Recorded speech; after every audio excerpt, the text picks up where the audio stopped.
सबसे प्रारंभिक जांच ईसीजी से ही होती है और इसी जांच से हम बहुत सी चीज़ों का अंदाज़ा लगा सकते हैं। तो यह देखने में तो छोटा टॉपिक है लेकिन है बहुत मुश्किल। इसको समझने में बहुत सारी कठिनाइयाँ आती हैं। और तो सबसे पहले हम जानेंगे कि ईसीजी के बेसिक्स क्या है।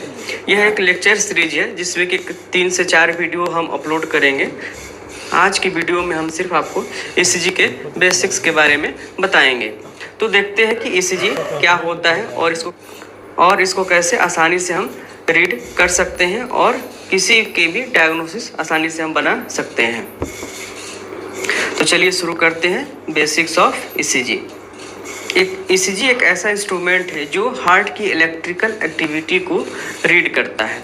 हमेशा हार्ट में कुछ ना कुछ इलेक्ट्रिकल एक्टिविटीज होती रहती हैं और ये उन्हीं को सेंस करता है और इसे वो कैलिब्रेट करके एक पेपर पे दिखाता है।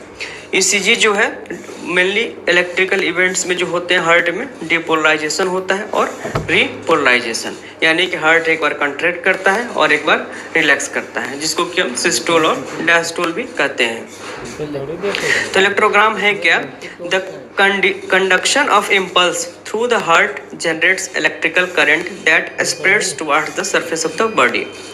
मतलब जो हार्ट है वो हमेशा उसके अंदर जो पाथवे होते हैं उसमें इलेक्ट्रिकल करंट का कंडक्शन होता है। मतलब इलेक्ट्रिकल करंट एक जगह से दूसरी जगह जाती है और इसी को पूरी तरीके से रिकॉर्ड करता है। और जो ग्राफिकल रिकॉर्डिंग होता है, graphical recording of electrical changes occurring during the cardiac cycle is called electrocardiogram. जो पूरे चेंजेस होते हैं उसी को हम कार्डियोग्राम कहते हैं। आप ये देख सकते हैं कि ईसीजी मशीन है, मल्टी चैनल है। इसमें एक स्क्रीन बनी है, आप चाहे तो उससे भी रीड कर सकते हैं, अदरवाइज इस पेपर के थ्रू भी आप रीड कर सकते हैं क्या क्या रीडिंग्स है पेशेंट की। तो क्या क्या इवेंट्स होते हैं हार्ट में? तो हार्ट में मेनली 2 इवेंट होते हैं, एक तो इलेक्ट्रिकल एक्टिविटी होती है और दूसरी मैकेनिकल एक्टिविटी होती है, और ये दोनों एक दूसरे को कोरिलेट करते हैं। इलेक्ट्रिकल एक्टिविटी में डीपोलराइजेशन होता है और रीपोलराइजेशन होता है, और उसी के कोरस्पॉन्डिंग मैकेनिकल में सिस्टोल होता है और डायस्टोल होता है। सिस्टोल यानी कंट्रैक्शन फेज, डायस्टोल यानी रिलैक्सेशन फेज। तो जब हार्ट डीपोलराइज होता है एक्चुअली उसी समय वो सिस्टोल में जाता है, और जब रिपोलराइज होता है तो डायस्टोल में यानी रिलैक्सेशन फेज में आ जाता है। और क्या क्या इवेंट्स होते हैं? Depolarization and repolarization start in the sino arterial node and pass over the conduction part to spread into the whole of the heart. तो जब ये डिपोलाइजेशन स्टार्ट होता है तो इम्पल्स जनरेट होता है एसए नोड पे, और एसए नोड से जनरेट होने के बाद पूरे हार्ट में कंडक्ट होता है। Contraction and relaxation of the heart, जो हार्ट कंट्रैक्ट करता है और रिलैक्स होता है, इसी इलेक्ट्रिकल एक्टिविटी का एक रिजल्ट होता है। During this electrical activity a potential difference is set up between different regions on the surface of the heart. जब इलेक्ट्रिकल एक्टिविटी होती है उस समय हार्ट के एक से दूसरे हिस्सों में एक इलेक्ट्रिकल जो होता है डिफरेंस होता है, जिसकी वजह से वो इम्पल्स मूव करती है। By placing electrodes on the surface of the skin these changes can be recorded using an instrument called electrocardiograph. The record itself is called electrocardiogram. तो जितनी भी इलेक्ट्रिकल एक्टिविटी होती है या जो जो उसमें चेंजेस होते हैं, इन्हीं चेंजेस को, इम्पल्सेस को हम एक लीड के थ्रू मेजर करते हैं। और लीड कहाँ होते हैं? हमारे चेस्ट लीड्स पे होते हैं, या आर्म्स पे लगी होती हैं, लेग्स पे लगी होती हैं। तो इन सारी लीड्स को में जो इलेक्ट्रिकल एक्टिविटी चेंजेस होते हैं, इन लीड्स के द्वारा हम उसको रिकॉर्ड करते हैं, और वही इलेक्ट्रोकार्डियोग्राम होता है। ये देख सकते हैं यहाँ पे एक कंडक्शन पाथवे है। तो सबसे पहले जो है इलेक्ट्रिकल इम्पल्स जनरेट होता है एसए नोड पर। एसए नोड से फिर एवी नोड पे जाता है, एवी नोड से बंडल ऑफ हीज से, और यहाँ से फिर पुरकुंजे फाइबर्स के द्वारा पूरे हार्ट में जो है इसका कंडक्शन होता रहता है। इसमें जो है लेफ्ट जो बंडल होते हैं इसके 2 पार्ट्स होते हैं, एक तो एंटेरियर होता है और एक पोस्टेरियर होता है, जिसको कि लेफ्ट एंटेरियर फेसिकल और लेफ्ट पोस्टेरियर फेसिकल नाम दिया जाता है। ये सेम वही है, थोड़ा सा बेहतर डायग्राम है इसमें, और आप क्लियर देख सकते हैं सारे इसमें कंडक्शन पाथवे के साथ साथ चैम्बर्स दिए हुए हैं, SA node, AB node, right ventricle, left ventricle सब दिया हुआ है। इसको आप ठीक से देख सकते हैं इसमें। अब देखते हैं पेसमेकर क्या होता है। तो पेसमेकर जो हार्ट का होता है ऐसे नोड होता है जो एक फ्रीक्वेंसी पे, कांस्टेंट फ्रीक्वेंसी पे बीट्स को जनरेट करता है और इसकी जो इंट्रिंसिक फ्रीक्वेंसी होती है 60 से 100 बीट्स पर मिनट होती है। इसका मतलब है कि ऐसे नोड 1 मिनट में 60 से 100 बार बीट जनरेट करता है और यही आगे जाकर उसको सिस्टोल और डायस्टोल में कन्वर्ट हो जाता है। दूसरा होता है एवी नोड। तो एवी नोड जो होता है उसका बैकअप इसको पेसमेकर ही बोला जाता है। अगर किसी सिचुएशन में ऐसे नोड नहीं काम करता है तो ऐसी स्थिति में एवी नोड अपना काम शुरू कर देता है और यही हार्ट का सिस्टोल और डायस्टोल कराता है। लेकिन इसकी फ्रीक्वेंसी ऐसे नोड से थोड़ी सी कम होती है और यह 40 से 60 बीट्स पर मिनट होती है। इसके बाद होता है वेंट्रिकुलर सेल्स। अगर किसी सिचुएशन में ऐसे नोड और एवी नोड दोनों फेल कर जाते हैं बीट जनरेट करने से, तो जो वेंट्रिकल की सेल्स है इटसेल्फ वही सेल एक बैकअप पेसमेकर की तरह काम करती हैं और 20 से 45 की फ्रीक्वेंसी से खुद ही बीट जनरेट करती हैं जिससे हार्ट जो है चलता रहे। तो ये जो है फ्लो है ऐसे नोड से एट्रियल मसल्स की तरफ और ऐसे नोड से इंटरनल कंडक्टिंग फाइबर्स के द्वारा जो एट्रियल मसल्स में भी जाती है। फिर यही ऐसे नोड से एवी नोड भी जाता है। एवी नोड से पुरकिंजे फाइबर्स के जो पूरे कंडक्टिंग सिस्टम्स होते हैं वहाँ जाती है और ये पुरकिंजे फाइबर्स जो है पूरे वेंट्रिकल मसल्स को कंडक्शन देती हैं। जो नॉर्मल है आप देख सकते हैं डायग्राम में एरो के थ्रू दिखाया जा रहा है कि ऐसे नोड से एवी नोड से bundle of each, bundle of each से बंडल ब्रांचेज में लेफ्ट बंडल और राइट बंडल और फिर पुरकिंजे फाइबर्स। तो इस तरीके से ये पूरा जो है हार्ट जो है डिपोलराइज होता है। अब इम्पल्स कंडक्शन कैसे कैसे हो सकता है, एवी नोड से ऐसे नोड से एवी नोड से बंडल ऑफ ईच, सेम वही है, थोड़ा सा बेहतर है। आप इसमें ये ऊपर देख सकते हैं कि जैसे जैसे इम्पल्स का कंडक्शन हो रहा है तो उसी फेज में कौन सी वेव बनती है।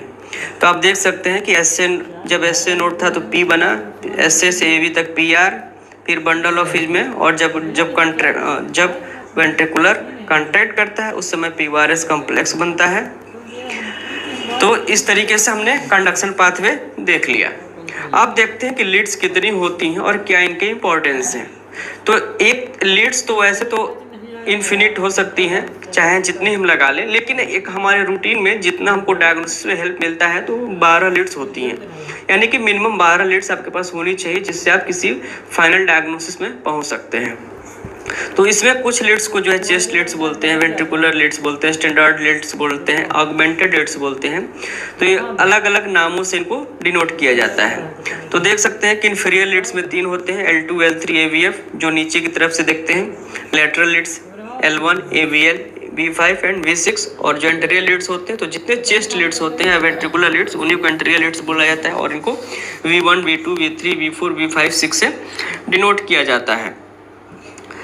तो 12 लीड्स में जो 12 लीड्स होते हैं एक्चुअली 12 डिफरेंट लोकेशन से या एंगल से 12 डिफरेंट व्यू से पिक्चर लेते हैं। यानी पिक्चर का मतलब होता है कि इम्पल्स को मेजर करते हैं। तो therefore the 12 lead ECG helps you see what is happening in different portions of the heart। तो जो ये 12 लीड्स जो होते हैं उससे पता चल जाता है कि किस एरिया में भैया किधर पास में यार आपकी टीम बस। उससे पता चल जाता है कि किस एरिया में हार्ट के क्या क्या चेंजेस हो रहे हैं।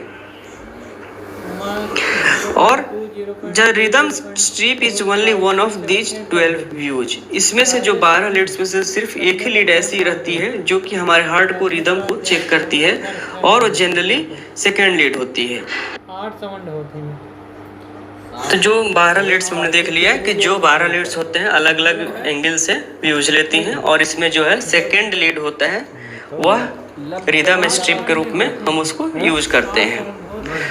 तो लीड्स को अलग अलग क्लासिफाई किया गया अलग अलग ग्रुप्स में। तो जो पहले तो हम देखते हैं अटैचमेंट के हिसाब से क्या क्या है। जो लिम्ब लीड्स होती हैं 6 होती हैं, 1 2 3 AV1, AVL, AVF। इसका मतलब इसमें कोई ना कोई एक जो पार्ट होता है किसी लिम्ब से अटैच होता है, मतलब हाथ या पैरों से। और चेस्ट लीड्स होते हैं 6 जो कि सीने पे हमारे प्रिकॉर्डियम पे अटैच किए जाते हैं, ये भी 6 होते हैं। पोल के हिसाब से जो है इसको अलग अलग तरीके से क्लासीफाई किया जाता है। कुछ लीड्स जो है यूनिपोलर होती हैं और कुछ जो है बाइपोलर होती हैं। तो यूनिपोलर में जो है 3 जो ऑगमेंटेड लीड्स होते हैं, AVR, AVL, AVF, मुख्य रूप से फर्स्ट, सेकंड और थर्ड लीड्स को रखा जाता है। तो ये हो गया लीड्स का क्लासिफिकेशन। अब यहाँ पे इस पिक्चर में हम देख सकते हैं कि कहाँ पे कौन कौन सी लीड्स को रखा गया है। तो चेस्ट पे हम देख सकते हैं कि इसमें जो है इस एरिया में V1, V2, V3, V4, V5 और V6 ये जो है क्रम से एक दूसरे पे अटैच है। चेस्ट के चारों तरफ जो 3 लिम्ब लीड्स हैं बाइपोलर 1, 2, 3 ये एरो के थ्रू दिखाया गया है कहाँ पे कहाँ अटैच होती हैं। जो 3 ऑगमेंटेड होती हैं यूनिपोलर AVR, AVL, AVF और जो 6 प्रिकॉर्डियम होती है इसको यहाँ पे हमने दिखा दिया है। यहाँ पे फिर से हम देख लेते हैं जो चेस्ट लीड्स हैं V1, V2, V3, V4, V5, V6। जो V1 है 4th इंटरकॉस्टल स्पेस में आपके राइट साइड में होता है। V2 सेम उसी इंटरकॉस्टल स्पेस में लेफ्ट साइड होता है। V4 5th में मिड क्लेविकुलर लाइन में होता है। V5 एंटीरियर एक्सिलरी लाइन पे और V6 मिड एक्सिलरी लाइन पे होता है। तो ये पोजीशन है चेस्ट लीड्स की। 4th में V1 होता है, अब मैंने बताया इसके पहले। V2 भी 4th में ही होता है। V4 जो होता है उसके ठीक नीचे 5th इंटरकॉस्टल स्पेस में होता है और बाकी सब 5th में ही होते हैं। यहाँ पे हम देख सकते हैं कि जो V1 है 4th intercostal space right margin of sternum और V2 4th intercostal space left margin sternum, ये दोनों एक ही लेवल पे होते हैं V1 और V2। जो V4 होता है 5th intercostal space mid clavicular line, V5 anterior axillary line और V6 मिड एक्सिलरी लाइन। और जो V3 होता है ये मिडवे होता है V2 और V4 के। एक ECG पेपर है। ECG पेपर को जानना बहुत ज़रूरी है क्योंकि अगर हम ECG पेपर को नहीं जानते हैं तो थोड़ा सा मुश्किल आ सकती है। तो ECG पेपर में छोटे एक तो स्मॉल स्क्वायर होते हैं और एक लार्ज। तो जो सबसे छोटा होता है जिसका साइज 1 mm होती है। चूँकि स्क्वायर है तो लंबाई और चौड़ाई दोनों 1 mm ही होती है। और ऐसे 5 मिल के चारों तरफ से 5-5 यानी कि टोटल 25 मिलकर एक लार्ज स्क्वायर बनाते हैं। तो एक स्मॉल स्क्वायर और एक लार्ज स्क्वायर, एक लार्ज स्क्वायर में 25 स्मॉल स्क्वायर होते हैं। तो एक स्मॉल स्क्वायर को अगर हम ड्यूरेशन में तो एक स्मॉल स्क्वायर और एक लार्ज स्क्वायर मिल के चारों तरफ से 5-5 यानी कि टोटल 25 मिलकर एक लार्ज स्क्वायर बनाते हैं। तो एक स्मॉल स्क्वायर और एक लार्ज स्क्वायर में 25 स्मॉल स्क्वायर होते हैं। तो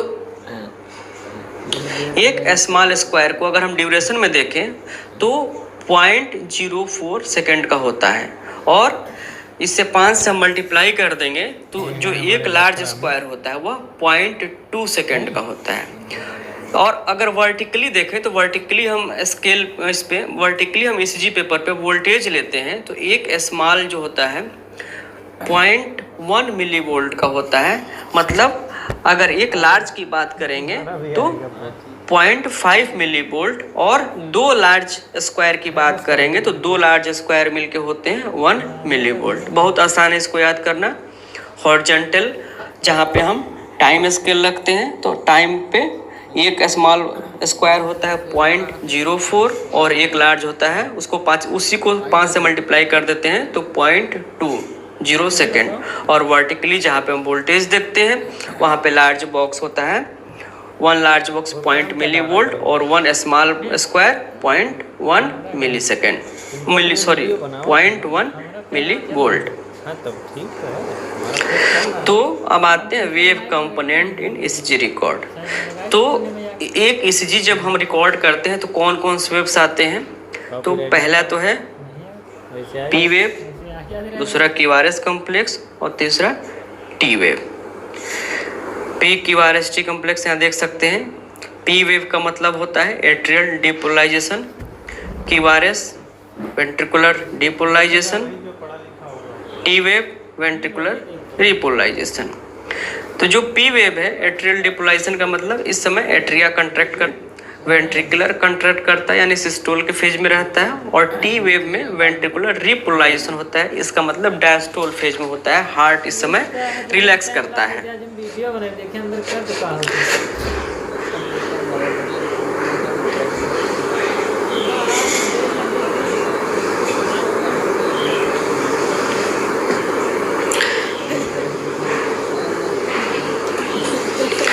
एक नॉर्मल ईकेजी है, इसको आप देख सकते हैं कि कहाँ पे कौन से लीड अटैच है और कैसे इसके ग्राफ्स बनते हैं पी क्यू आर एस के। यह एक नॉर्मल ईसीजी है। यहाँ जो ग्राफ के ऊपर ही बताया गया है पी क्यू आर एस को, यहाँ पे वोल्टेज देख सकते हैं, स्पष्ट रूप से दिखाया गया है। एक स्मॉल स्क्वायर जो होता है अगर वर्टिकली देखेंगे तो 0.1 मिली वोल्ट होता है, और हॉरिजॉन्टली देखेंगे तो 1 स्मॉल स्क्वायर जो होता है 0.04 सेकेंड का होता है। इस तरीके से अगर 5 को माने, 5 स्मॉल स्क्वायर यानी कि एक लार्ज स्क्वायर, तो टोटल ड्यूरेशन होता है 0.2 सेकेंड। और इसी तरीके से अगर वर्टिकली देखें तो पूरा जो है 10 स्मॉल स्क्वायर यानी कि 2 लार्ज स्क्वायर मिलाकर 1 मिली वोल्ट होता है। सेम उसी का है, एक अगेन है, आप इसको ध्यान से देखें और इसको याद करने में आसानी रहेगी आपको। सेम वही चीज़ें बताई गई हैं, थोड़ा और बेहतर रिजोल्यूशन के साथ है और बढ़िया क्लियरिटी के साथ है। वर्टिकल एक्सिस और हॉरिजॉन्टल एक्सिस यहाँ हमने बता रखा है, फिर सेपरेट अलग अलग वर्टिकल एक्सिस में किसका कितना होता है और हॉरिजॉन्टल एक्सिस पे किसका कितनी वैल्यू होती है। तो इस वैल्यू को जरूर आप याद करें, क्योंकि अगर वैल्यू याद नहीं होंगे तो डायग्नोसिस में और कैलकुलेशन में काफ़ी दिक्कतें आती हैं। तो यहाँ पे बिल्कुल स्पष्ट रूप से दिखाया गया है, इस वैल्यू को जरूर से ज़रूर याद रखें आप। अगेन और इलेबोरेट किया गया है, इसमें आप देख सकते हैं PR segment, ST segment, QT segment और सबका टाइमिंग कितनी होती है, नीचे उसके नॉर्मल रेंज भी बताई गई है। इसको जरूर आप याद कर लें। एक नॉर्मल ECG है, 12 लेड ECG एक एग्जांपल के रूप में है। आप इसको थोड़ा समय दें और देखें इस पे कि जो जो फाइंडिंग्स आप देख रहे हैं साइड में उसके डिस्क्रिप्शन में लिखा भी है, तो क्या आप वही देख पा रहे हैं जो यहाँ पे लिखा हुआ है। तो यहाँ पे जो है ECG है, एक नॉर्मल ECG है, इसमें साइनस रिदम है और हार्ट रेट जो है 75 पर मिनट है। ये हार्ट रेट निकालेंगे कैसे, हम आगे की स्लाइड्स में आपको बताएंगे। और इस ECG में PR इंटरवल 200 मिलीसेकेंड है, QRS 120 मिलीसेकेंड है, राइट एक्सिस डेविएशन है इस लीड्स में, ये भी हम आपको बताएंगे कि एक्सिस डेविएशन कैसे देखेंगे।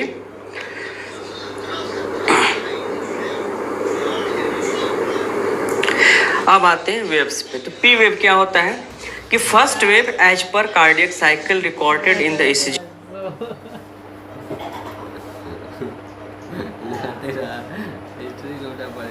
Party shorty calls for Zomato। जी, this small positive deflection is produced due to atrial डिपोलाइजेशन।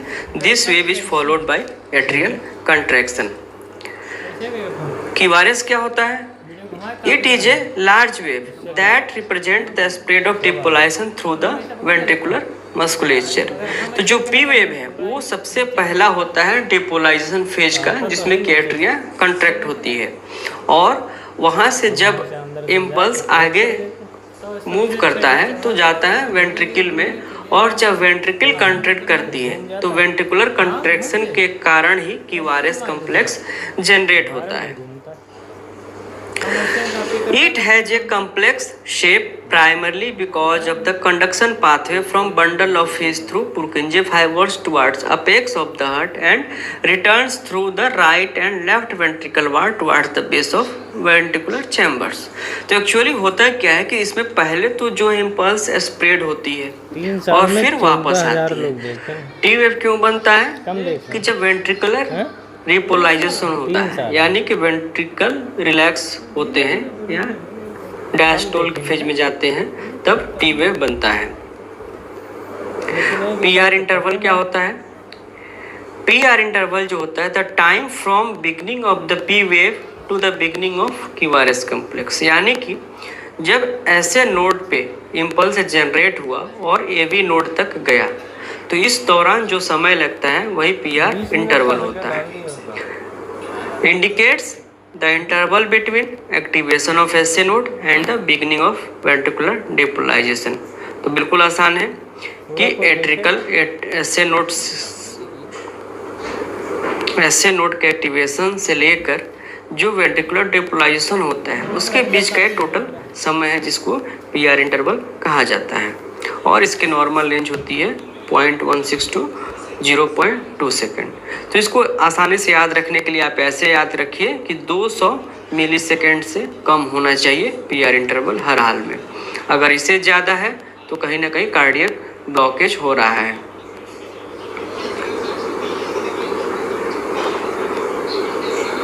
ये देख सकते हैं पी आर इंटरवल में atrial depolarization plus delay in AV junction AV node bundle of His delay allows time for the atria to contract before the ventricle contract. इसका मतलब ये है कि यह एक समय है कि जब एस ए नोड पे जनरेट होता है और वो उतना समय चाहिए कि हमारी जो वेंट्रिकल है कंट्रैक्ट होने के लिए प्रिपेयर खुद को कर सके। तो वहाँ से जब इम्पल्स यहाँ तक आती है तो उसे वो पी आर इंटरवल कहा जाता है। QT interval represents the time period from beginning of the QRS complex to the end of the T wave and indicates the interval between activation of ventricle and beginning of ventricular repolarization। तो क्या है QT interval? कि जब हमारा ventricular रिपोलाइजेशन होता है और डिपोलाइजेशन होता है तो इन दोनों के बीच का जो टाइम है वही क्यूटी इंटरवल है।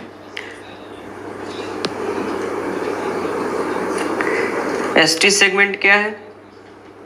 The time period from the end of S wave to the beginning of T wave, जहाँ पे S wave हमारी समाप्त होती है वहाँ से लेकर जब T wave शुरू होता है, यानी कि जब हार्ट बिल्कुल डिपोलराइज हो जाता है और जब रिपोलराइज होना स्टार्ट होता है, तो डिपोलराइजेशन और रिपोलराइजेशन के बीच का जो समय है वह ST सेगमेंट होता है। और यह क्या इंडिकेट करता है? It indicates electrically silent interval between the end of ventricular depolarization and the beginning of ventricular repolarization. ये बिल्कुल साइलेंट टाइम होता है जब हार्ट में कोई एक्टिविटी नहीं होती, जो है हार्ट बिल्कुल डिपोलराइज हो चुका होता है और अब रिपोलराइज होने वाला है। तो डिपोलराइजेशन से रिपोलराइजेशन के बीच में कोई इलेक्ट्रिकल चेंजेस नहीं होते, कोई एक्टिविटी नहीं होती, हार्ट बिल्कुल साइलेंट होता है और इस समय को हम एसटी सेगमेंट के द्वारा जानते हैं। अब देखते हैं हार्ट रेट। अब तक तो बेसिक्स हमने बताया, अब हार्ट रेट हम निकालेंगे कैसे। तो देखते हैं सबसे पहले measurement of the heart rate. The most accurate way to measure heart rate is by measuring the PRR interval. The RR interval is the distance from one R wave to the next R wave.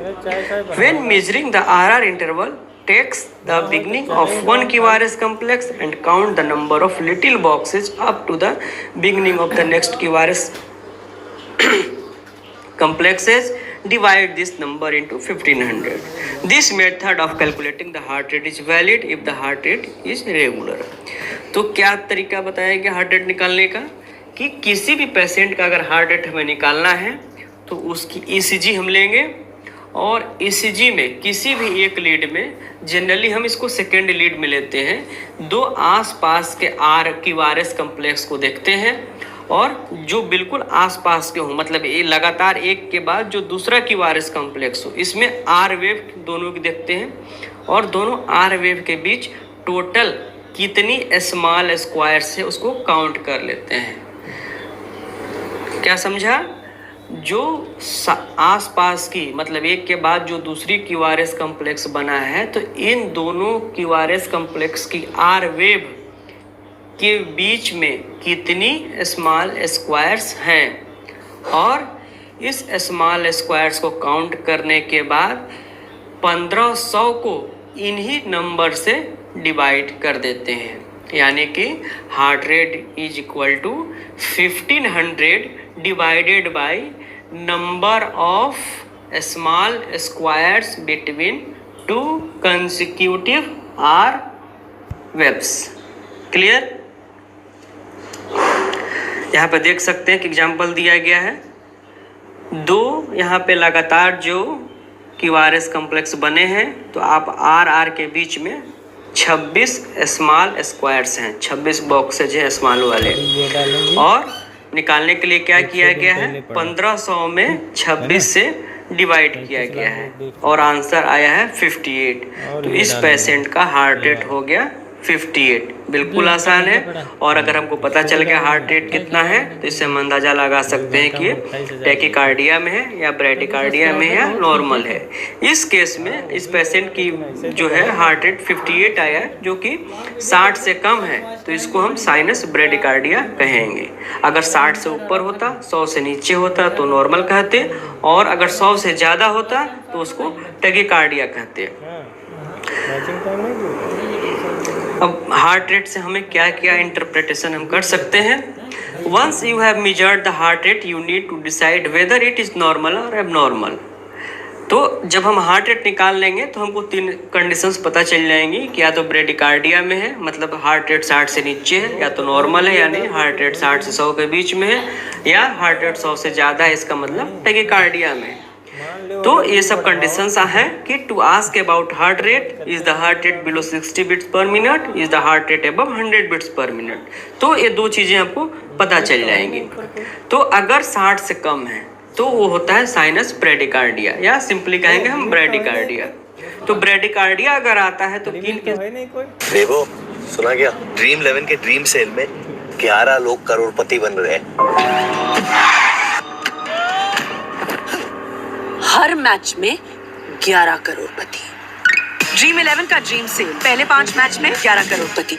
In situations में वो क्या क्या इसके causes हो सकते हैं। तो पहला तो है साइनस ब्रेडिकार्डिया, यानी कि हार्ट जो है इटसेल्फ किसी वजह से प्रॉपरली बीट नहीं कर पा रहा है, कंट्रैक्ट नहीं हो पा रहा है, तो उसको साइनस ब्रेडिकार्डिया कहते हैं। और इसका कारण क्या होता है, साइनस नाम से मतलब जो है एसए नोड से ही वो जनरेट हो रहा है कम बीट्स वहाँ पे।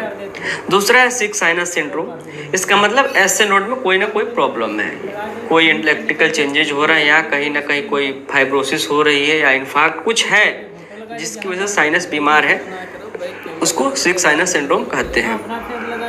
अगला है 2nd degree and 3rd degree AV block. तो बहुत से ऐसे केसेज होते हैं कि जहाँ पे एवी ब्लॉक होता है, तो उसकी वजह से भी ब्रेडिकार्डिया हमको मिलता है। इसमें क्या होता है कि एसए नोड तो काम ठीक करता है, लेकिन जब वहाँ से बीट एवी नोड पे आती है तो वहाँ से प्रॉपर कंडक्शन आगे नहीं हो पाता, क्योंकि एवी नोड से जब तक बीट्स वेंट्रिकल में नहीं जाएंगे तब तक उसका कंट्रैक्शन नहीं होगा और हार्ट जो है बीट जनरेट नहीं करेगा। एक है अगला escape rhythm. Escape rhythm actually एक प्रिवेंटिव मैकेनिज्म है। जब ऐसे नोड या एवी नोड भी अपना काम करना बंद कर देते हैं या किसी वजह से नहीं कर पाते या बीट काफ़ी लेट जनरेट करते हैं, तो ऐसे में हार्ट की किसी न किसी सेल से, या तो एट्रियल हो सकता है, वेंट्रिकुलर हो सकता है, वहाँ से एक एस्केप रिदम जनरेट होती है। कोई भी एक पार्ट बीट जनरेट करता है जिससे कि हार्ट जो है कंट्रैक्ट और रिलैक्स होता रहे। फिर है एवी जंक्शनल एस्केप रिदम। तो एस्केप रिदम या तो एवी जंक्शनल हो सकता है, यानी कि एवी नोड से हो सकता है, या वेंट्रिकुलर एस्केप रिदम भी हो सकता है, वेंट्रिकल से एस्केप रिदम जनरेट हो सकता है। और लास्ट में आता है एसिस्टोल, यानी कि एसए नोड काम करना ही बिल्कुल बंद कर दे, तो ऐसे केसेज में ब्रेडिकार्डिया के चांसेस रहते हैं। अब ब्रेडिकार्डिया के बाद देखते हैं कि टैकीकार्डिया। अगर हमने ईसीजी में हार्ट रेट डिसाइड किया कि उस पेशेंट का हार्ट रेट 100 से ज़्यादा है, यानी कि टैकीकार्डिया है, तो किन किन कारणों से टैकीकार्डिया हो सकती है। तो टैकीकार्डिया को इवेल्युएट करने के लिए हमको ये जानना जरूरी है कि जो टैकीकार्डिया है वो नैरो कम्प्लेक्स है या ब्रॉड कम्प्लेक्स है। नैरो कम्प्लेक्स का मतलब होता है कि क्यूआरएस कम्प्लेक्स जो है उसकी चौड़ाई 3 स्मॉल स्क्वायर से कम है, तो उसको हम बोलेंगे नैरो कॉम्प्लेक्स। और अगर 3 स्मॉल स्क्वायर से ज़्यादा है तो उसको बोलेंगे ब्रॉड कॉम्प्लेक्स। तो इस तरीके से हम पता कर लेंगे कि जो क्यूआरएस कॉम्प्लेक्स है नैरो कॉम्प्लेक्स है या ब्रॉड कॉम्प्लेक्स है। तो इसका इंपॉर्टेंस क्या है नैरो कॉम्प्लेक्स का, ब्रॉड कॉम्प्लेक्स का।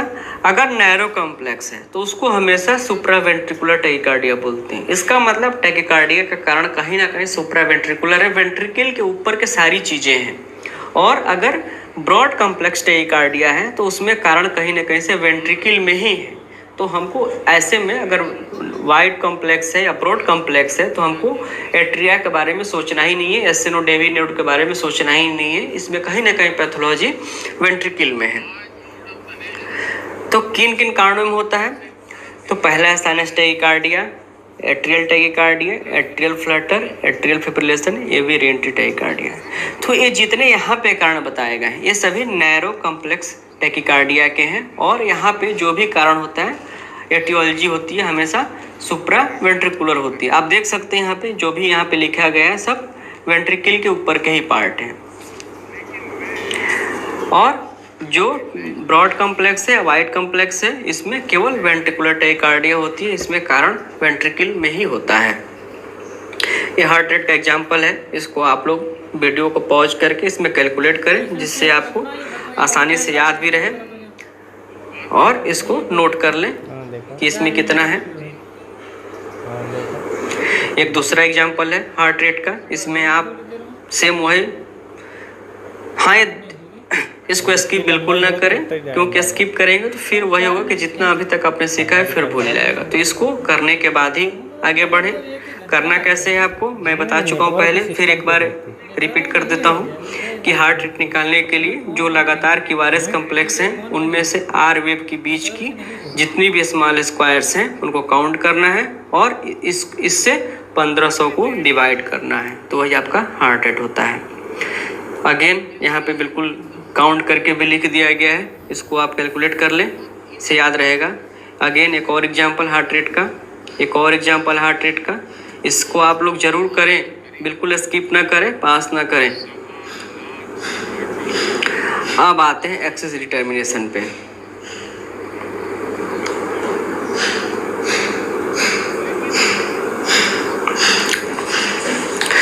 तो यहाँ पे सफिशिएंट हार्ट रेट के एग्जाम्पल दिए गए हैं और आप इन सबको कर लें और इससे आपका हार्ट रेट निकालना बिल्कुल क्लियर हो जाएगा। अब अगले वीडियोज में हम और अलग अलग टॉपिक्स के बारे में बात करेंगे।